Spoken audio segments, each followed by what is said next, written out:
Bueno,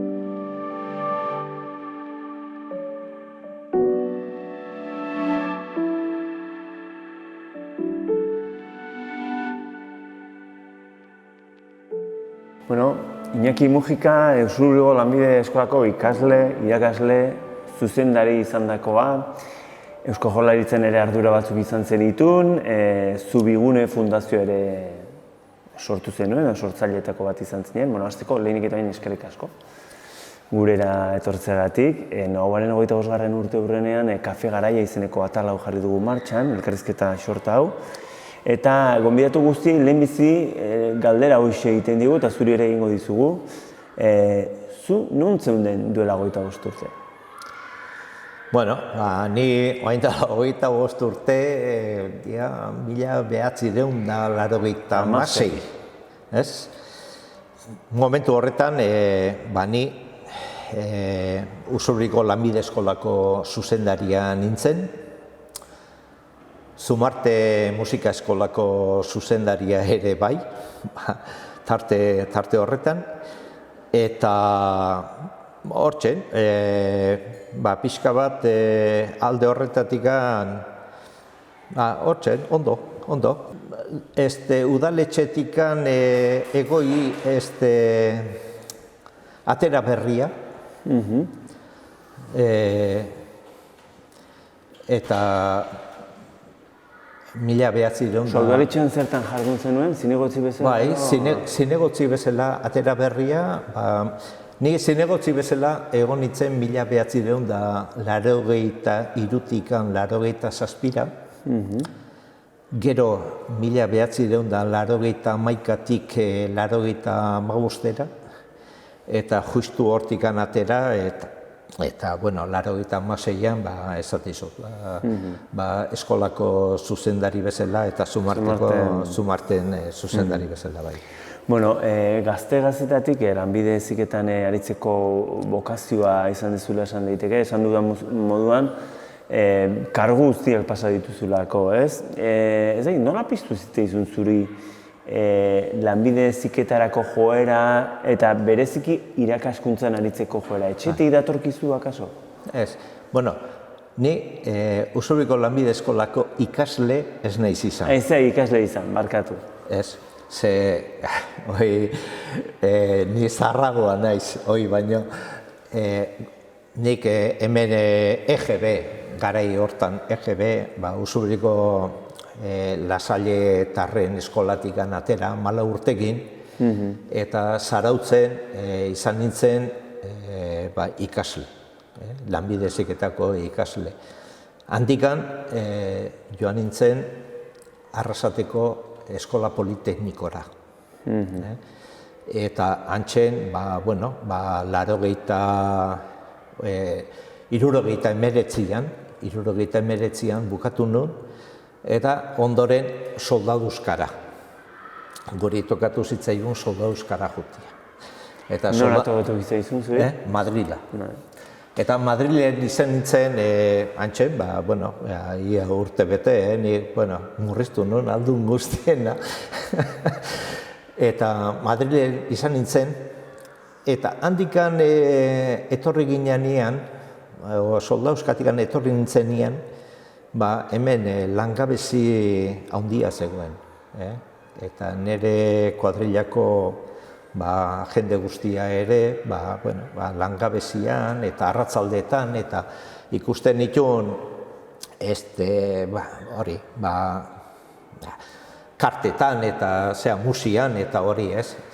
Eta ordu nahi bururatu zitzaidan, nolabait zeozer egin behar genuela, eta hori, eta hor, hasi ginean, etzan enpresa. Baina, hasi ginean, bakailau kokotxak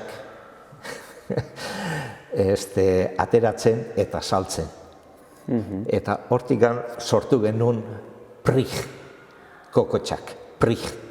Eta prig dator Pello Zueldia, Roman Manterola, Iñaki Mujika, Iñaxio Mujika bere garaian, eta Jesus Sancho, prig kokotxak. Eta, bueno, horiek enpresa bat zegoen hemen, Nortindal enpresa, eta hortikan bakailaua hartzen genuen, kokotxak kendu, hori Pasaira eramate genuen goizeko 6-tan, eta horri ibili ginen gu laurok, eta egia esan, gu gutxinez, gure soldatatxua ateatze genuen, asteroko soldatatxua, eta hori izan pixka bat egoera.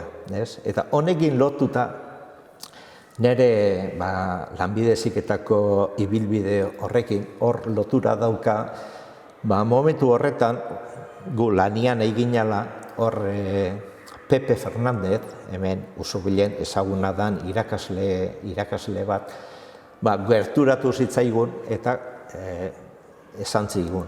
Bira, Madriden 1980an. Madriden daude oposaketa batzuk lanbide heziketarako eta hori zuek titulua badukazue eta hori eta zergatik anetzeate presentatzen eta hori. Eta nik pausu hori eman nuen, nik Madril ezagutzen nuen, soldauzka egina nuelako eta moldatzeko modua eta lagunak ere banituen eta joan nintzen. Eta han hori, Espainia guztiako 2000 plaza horietatikan 200 plaza zauden. Eta 200 plaza, 2000 lagun aurkeztu ginen 200 plaza zauden. Eta plaza horietatikan bat. Zuketera zen. Nik lortu nuen eta egia da nire bizitza aldatu zela. Eta ja hasi zinen Zubietan? Ursumbilgo lanbide... Bai, egia da, lehenbiziko lana izan zela Zubietarako, ze Espainiko plaza guztiak atea zian eta lortu nuen Zubietarako. Baina handikan urte betera eman zidaten plaza Ellín, Albacete. Bai, egon zan horrelako, ez da egin, nasketa txikin bat egon zan. Baina, ez nahiz inoiz joan. Eta gero egia da, baita ere, lortu zan, eske aldaketa asko izan ziren momentu horretan, zeratikan, Eusko Jaurlaritzako eskununtzak ere orduntxen hartu berria ziren, orduan irakasle euskaldunak behar ziren, irakasleen, euskarako maila atera behar izan genuen, baita ere... Gero irakasle bezala aritualizatzen. Hori da, eta nik oitanak egin dituen eta Usurbilen geratu nintzen. Ondo, hezkuntza arloan bestelako ardurak ere izan dituzu eta Eusko Jaurlaritzan lanbide heziketako zuzendari izan zinean bat urtez eta okerrez naiz informatu, 2005an Juan Jose Ibarretxe lehendakaria zen garaian lanbide heziketako sailburu orde kargu hartu zenuen, ezta? Garai horretan, uste dut, abiatu zela ere teknika izeneko departamentua edo zentroa, ez? Hau da, lanbide heziketarako berrikuntza zentroa eta era berean irakasleen heziketarako gunea, ezta? Ez dakit, nola gogatzen duzu garai hori, gobernuan aritu, guain arte irakasle zinean, da gero kargu hartzerakoan ja ardura batzuk hartu zenitun, ardura politikoak, nolako horitzapena duzu zure arloari begira? A ber, 1980tik aurrera irakasle moduan egon izan Usurbilgo lanbide eskolan. 17 urtez, 8 urte ondo nintzen sailburu zuzendari orde bezala eta beste 9 urte egon nintzen zuzendari bezala eskolan.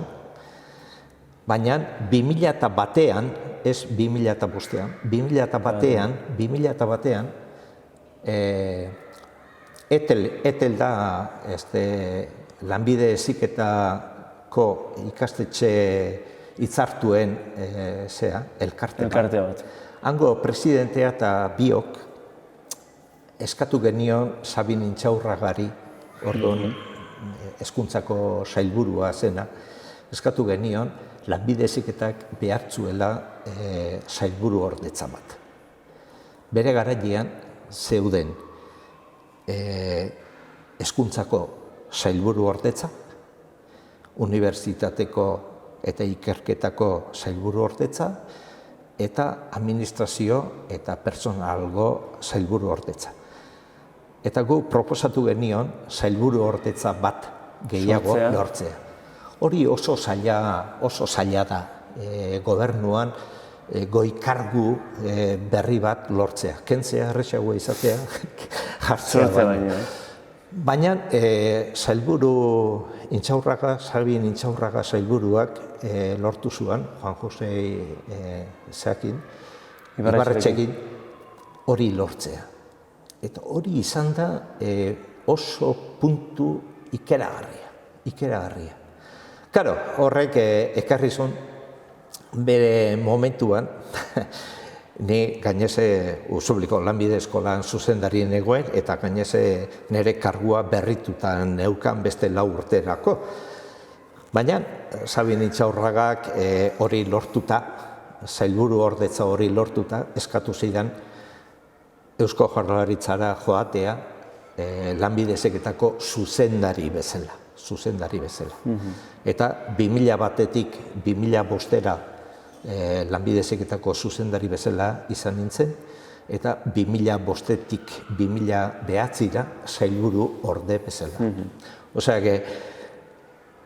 ikasle bezala izan nintzen ez Usubliko lanbide eskolan, baizik eta Zarauzko Antonianosetan eta gero Arrasateko zean, eskola politeknikoan, baina bai gero izan naiz zuzendari irakasle, zuzendari orde, zuzendari eskolan, eta gero zuzendari Eusko Jaurlaritzan, eta sailburu orde. Osea, ikuspegi oso aberatsa alde guztietatik. Bueno, eta horri lotuta dago Zubigune fundazioa, zu bertako, lanbide heziketari lotuta dagoen fundazio bat da, bertako, orain ja jubilazio hartuta duzu, baina pentsatzen dudik lehendakari bezala jarraitzen duzula, Zubigunen. Zein da Zubiguneren funtzioa? Bai, ikastetxe publikoak abantaila handia dauzkate. Ikastetxe publikoak Eusko Jaurlaritzarenak dira. Beraz, bai eraikuntzak, bai egin behar diren obrak eta mantendua eta hoitana bermatuta daukate. Baina badituzte beren mugak. Ikastetxe hitzartu batekin edo ikastetxe pribatu batekin bere muga baditu. Hau da, ikastetxe publiko batek, ikastetxe bateko zuzendari batek ez dauka aukerarik personalgoa kontratatzeko, edo zenbait obra kontratatzeko, edo zenbait ekintza egiteko bere mugak ditu. Orduan, hori ikusita eta gehien bat 2008-2012ko krisialdi horretan, ni Eusko Jaurlaritzatik atera nintzen 2009an eskolara bueltatu nintzen, irakasle bezala, eta ikusi nuen, hori, nun zauden muga horiek, nun zauden ez. Eta muga horiek legez, gainditzeko edo laguntzeko, nolabait, fundazio hori bultzatzea, pentsatu nuen, proposatu nuen eskolan, eskolak onartu zuen, eta guk lortu genuen, nolabait, 23 enpresa garrantzitsuak, fundazio hori bultzatzea. Fundazio hori lotuta dago eskolarekin eta lanbide heziketarekin. Eta atzetik dauzka 23 enpresa nolabait kontrolatzen dutenak, edo nolabait esateko, ez? Eta horrek lagundu du ikeragarri zenbait ekintza eskolak egin ez dezakenak kontratazioak egiteko gaitasunik ez duelako, edo zenbait ekonomikoki mugak ezin dituelako pasa, eta fundaziotikan laguntzen diegu gehien bat Usobiko lanbide eskolari, baita ere beste edozein eskolari. Eta Zubigune azkenian izena ere jarri genuenean da zubi bat egin lanbide heziketa enpresa eta ikerketa zentroen arteko gune bat. Eta hori da helburua, ez? Azkenian da nolabait nola egin dezakegun zubi hori eta proiektuak aurrera bota. Europar proiektu asko ere ezin dira mugitu ez baldin badukazu beste modu bat. Beste modu bat. Osea, ikerketa ere bada zuen kezketako bat, ez? Bueno, aipatu duzu Zubiguneren kontrola edo babesa ziurtatzen dutela 23 enpresa. Enpresa mundurekin harremana izan duzu eta duzu instituzioekin ere.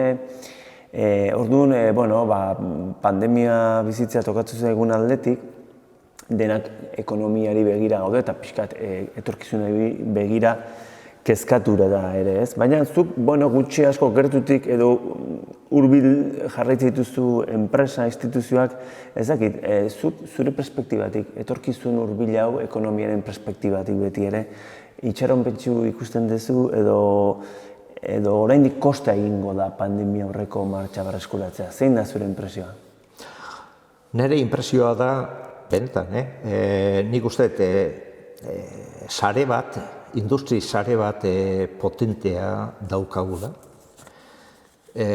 Alde horretatik enpresen aldetik eta hori nik uste ondo gaudela. Pixka bat kostako da, seguruna, baina nik etorkizun ona ikusten dut. Eta gero nire kezka gehien bat da gazte gutxi daukagula. Eta jubilazioan gaudenok eta etorriko direnak kopuruan askoz gehiago.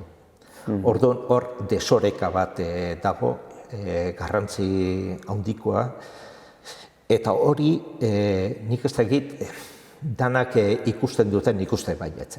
Nik uste hainbesteko ikuspegia badutela, baino hor arazo bat dago. Eta nik nire inguruan gabiltzan nokin, eta hori entzuten diot, eta gaur bertan, lagun batzukin eta hori, eta ez dago eraikuntzan, adibidez. Jendea falta da. Goizean esan digute, antzekoa. Eta nire lagunak, instagiko lagunak, eta hori instaladoreak, Gipuzkoako instaladoreak, eta hori, jendea falta da. Eta jendea formatua.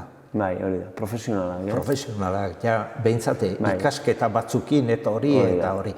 Baina, gure problema da gazte gutxi daukagula. Baina, orduan zer da, kontu demografiko bat? Bai, nik uste hor dagoela zer bat oso garrantzitsua, gazte gutxi daukagu, gazteak normalki bakoitzak nahi duena edo ikasi nahi duena eta hori, eta batzuk izango dira unibertsitatean, baina pentsatu beharko dute baita ere bakoitzaren ibilbideak zer ematen dion bere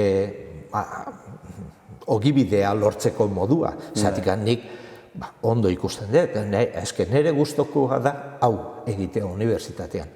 Ondo, oso ondo. Horrekin lortze baldin bazu zure ogibidea, perfecto, oso ondo.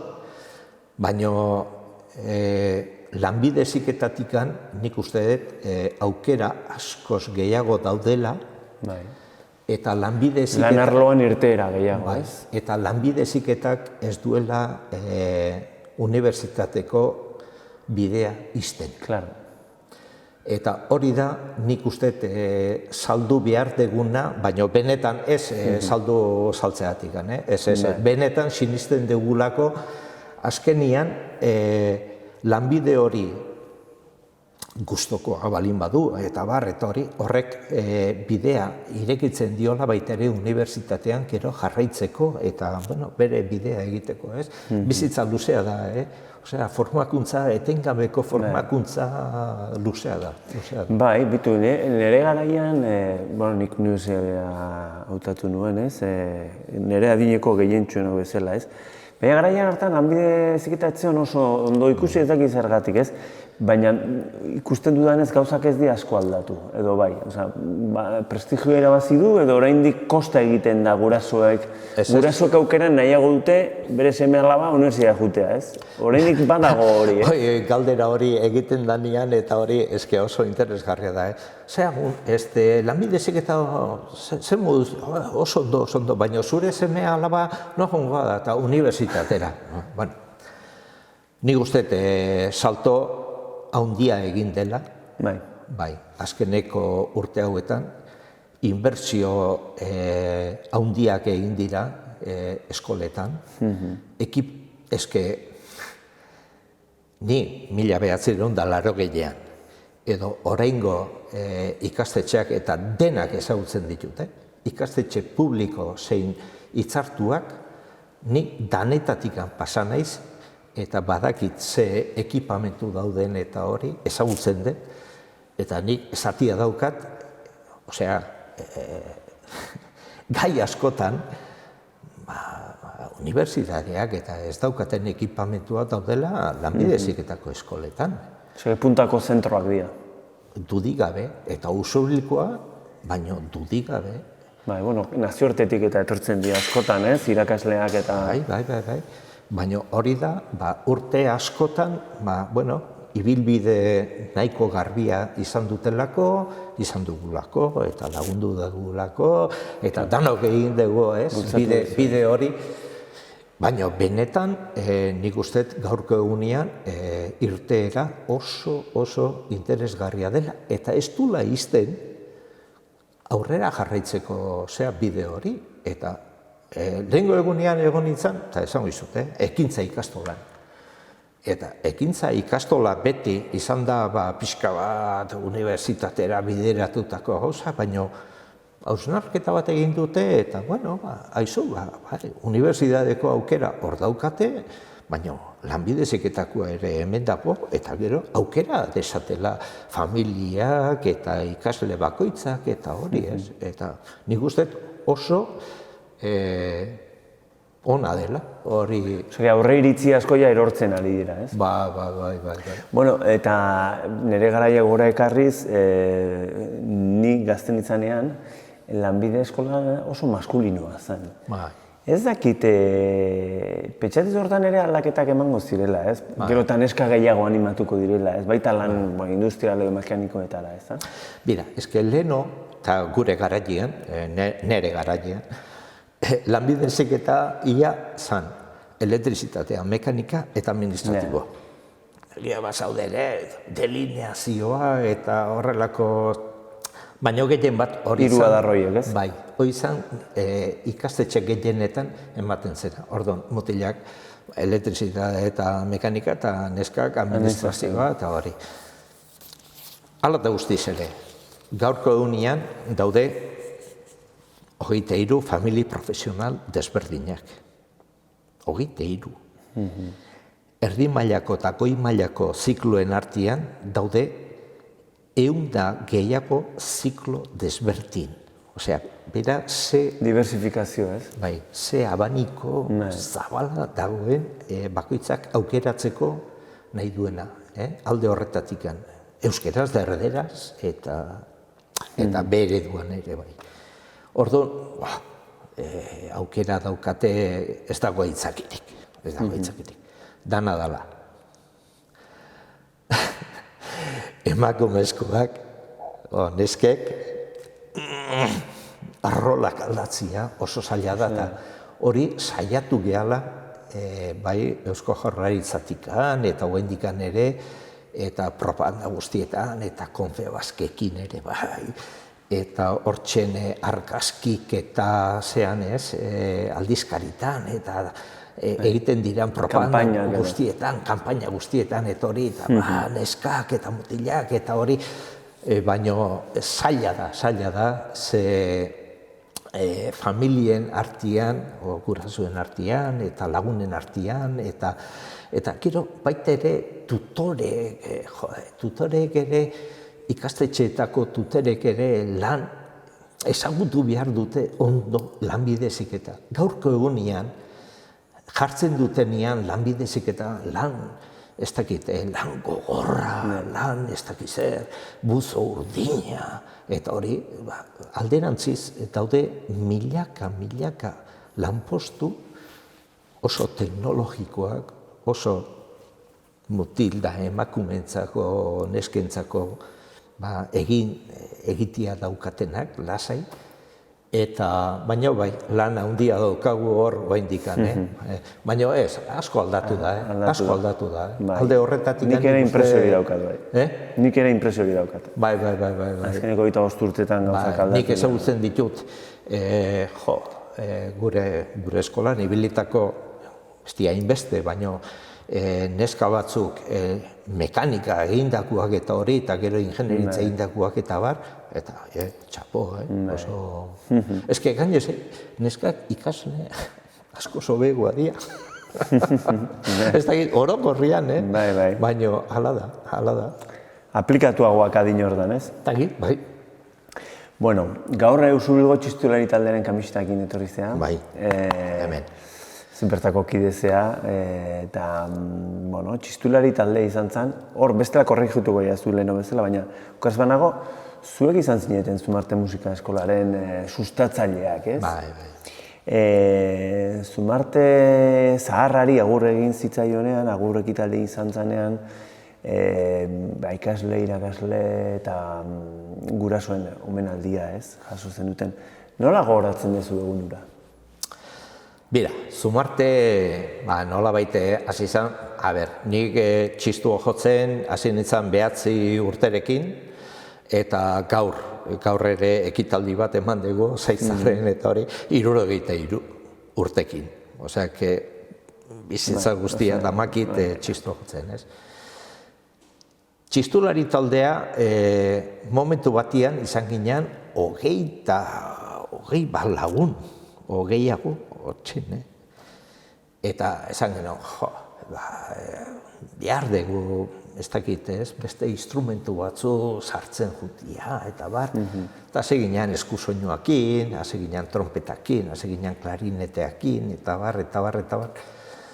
Eta hortzen, ni 83 sartu nintzen zinegotzi, udaletxean, eta planteatu non musika eskola bat egitea. Ikusiz, bazatorrela hor jende bat, beste instrumentu batzukin eta hori, eta dana etzala txistua, eta dana etzala trigitrixa, eta barrez. Eta 83 hori planteatu genuen, eta 85ean,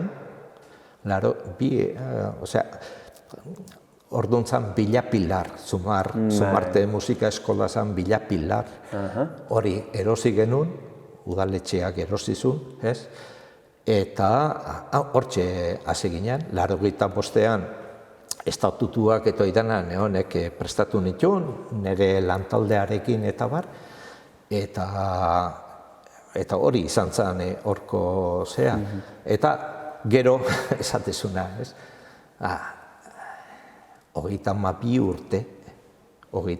urte, egon gea, ez dut esango egon naiz, egon gea, zehatikan, niretzako importantia izan da lantaldia. Eta lantalde horretan, 32 urte egon gea hori bultzatuz, eta izan dira, momentu onak, oso onak, hasierakoa ilusioa, tartian ere jendia izan da eragozpenak eta zea eta baina hori dana gainditu eta hori aurrera atera genuen, ez? Eta 32 urte, eske ez da bat eta bi eta lau eta Urte asko, bai. 32, ez? 85 2017 arte 32 urte. Egunero, aste bukaeretan ikasle taldearekin ez dakit noa jun, beste momentu batian 56 lagun, orduan korua genuelako koru oso ona, Islandiara. Islandiara juntzen zen bidea. Islandiara, Europa kantat, Kopabogur, Islandiara. Hor, bueno, ez dakit, 55, zein bat jun ginen Islandiara, eta hori, hoi dia horreitzapenak ikeragarri. Bai. Bueno, eta orain, Zumarte Villapilar berritu horretatik, Zumarterekin berritutik pasatzen zaren bakoitzan, ze sentitzezu? Hau, oaingo, bueno, hor egin genuenian aldaketa, ez? Hor, netzako izan zen oso interesgarria, oso ikusi talde bat badagoela horren jarraipena emango duena, netzako kriston lasaitasuna. Bai, ze gaina ardurak kendu dituzuezuek, eta orain gazte jendea dago, zuzentzen eta jende fina lanean. Eta oso ondo ari dira, eta gaineze horren lorpena hoiena da. Guria izan zen, sortu eta aguanta. Baina hauena izan da eta udaletxearena ere bai. Zeratik nik uste azkenian dela udaletxeak ere nola baiteko onarpen bat eta errekonozimentu bat, jode, horre ikasle 200 bati umetxo da biltza, ez? Hoi da, usurli bateako asko da, bai. Asko da. Bueno, orduan, zuk proposatu... Lehenko egunean ikusten nuen Isaac, ez? Bai. Bere... Zumarte eskolan ingo. Zumarte, zera musika, jode, horrek asko. Poza ematen du horrek, ez? Bai, asko balio du. Bai. Bueno, orduan esan duzu, 1983an zinegotzi sartu zinean, proposatu zenen... 83an. 83an, proposatu zenen musika eskola sortzea. 2 urtetan egintzen dituzten ja... Bai, 85an dia, bai, estatutuak. Baina gero, asko kostatu zen Villapilar berritzea, ez? Hor, pentsatzen dut, negoziazio luzeak izango zean, ze hor beste personaje, beste erabaki gune batzuekin peleatu beharko zenuen, ez? Foru Aldundia, pentsatzen dut, Eusko Jaurlaritza, udaletxea, ez? Ez da pasillo lan handia egin behar izan? Usurri ezagutzen dek, ez? Bai. Oso polarizatu batek, alde batea eta bestea. Bueno, hor urte batzuk izan dituk, hortxen... Paralizatuta. Bai, hortxen eskaerak eginda, ikusiz etxeak ez zuela baldintza honenak, ez?